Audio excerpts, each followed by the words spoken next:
Sophie Silpa. Bonjour madame, merci d'être avec Bonjour. nous. Vous êtes avocate au barreau de Paris, spécialiste en droit américain.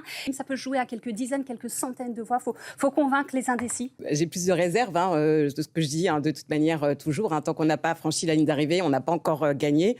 Kamala Harris, en tout cas, a renglé foule. On a vu quand même beaucoup d'artistes présents pour soutenir. Ça il y a compte, quand même... ça aussi. Ça compte, toujours. Les stars, il y a des stars. On a vu Jennifer Lopez aussi qui a réussi à réunir beaucoup de potentiels électeurs. Donc, jusqu'au bout, on peut... Rien n'est joué. Voilà, exactement, rien n'est joué. C'est ce qu'il cherche, Donald Trump, en tout cas, s'il n'est pas réélu. C'est ça, c'est une guerre civile. On voit qu'il prépare toute une armée d'avocats.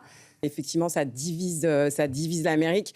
Moi, je voudrais vraiment revenir sur les propos qui ont été tenus par Donald Trump. C'est vrai qu'en tant qu'avocate, je suis vraiment effarée qu'il puisse lancer des invectives à l'égard de son opposante. On a entendu dire qu'elle avait quand même un QI très bas, limite qu'elle était très bête. Alors, c'est vrai qu'aux États-Unis, il y a le premier amendement, la liberté d'expression, qui est sacralisée aux États-Unis. Mais là, on est sans limite. Et du coup, on a deux partis qui s'affrontent. On voit quand même Donald Trump qui prépare potentiellement une insurrection en se disant qu'effectivement, s'il était amené à perdre, les résultats seraient potentiellement truqués et c'est assez grave quand même. On entend beaucoup de fake news justement circuler. Ça, juridiquement, ça pourrait engendrer des poursuites. Il y a quand même aux États-Unis la diffamation. C'est pas un délit, mais en tout cas c'est quelque chose qui peut faire en tout cas l'objet de poursuites, tout à fait. Mais Donald Trump ne fait l'objet d'aucune poursuite. Et c'est ça qui est étonnant.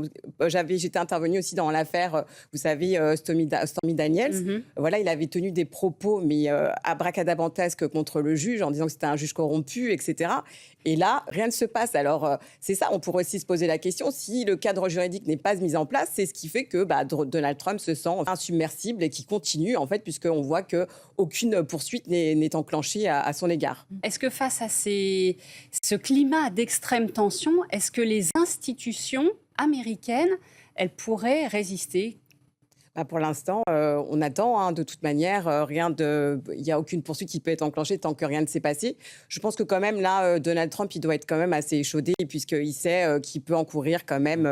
Il y a toujours le procès en cours par rapport à l'assaut du Capitole. Donc, il sait qu'il peut quand même risquer gros. Après, c'est vrai qu'il y a ce climat de tension et de haine. Tout reste à voir. Et dans le cas inverse, si Donald Trump est élu. Il a dit lui-même que son premier jour, il serait dictateur uniquement le premier jour. Là aussi, quels seraient les moyens pour les institutions de résister? Qu'est-ce qui pourrait se passer? Oui, il y a un système de check and balance, c'est-à-dire que le Congrès a un vrai pouvoir pour contrebalancer le pouvoir du président. Le président n'est pas tout seul quand même, mais c'est vrai que s'il a une majorité au Congrès, il est quand même plus libre pour faire ses actions de manière assez libre. Mais quand même, il y a quand même ce système de check and balance.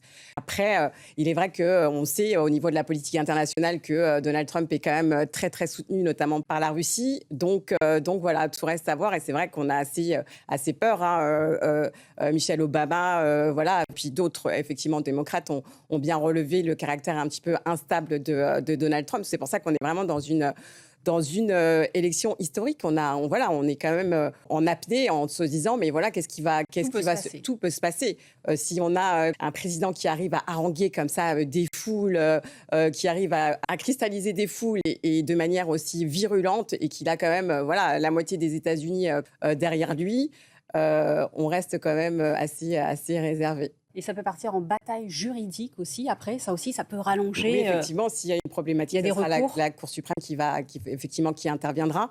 Mais bon, pour l'instant, il y a quand même des moyens qui ont été mis supplémentaires pour éviter tous ces systèmes de fraude, puisque on se souvient de la contestation quand même criante avec Donald Trump, puisqu'aux États-Unis, vous savez, vous avez différentes manières de voter. Vous pouvez voter en présentiel, vous pouvez voter par correspondance.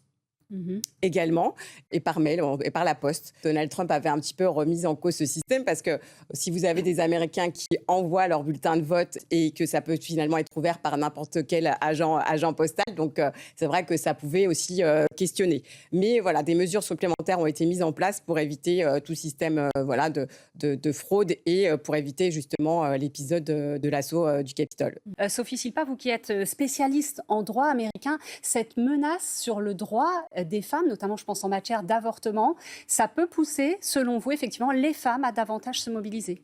Oui, alors effectivement, vous parliez précédemment, qu'est-ce qui finalement rassemble? Parce qu'on parle beaucoup du clivage, d'une société complètement divisée.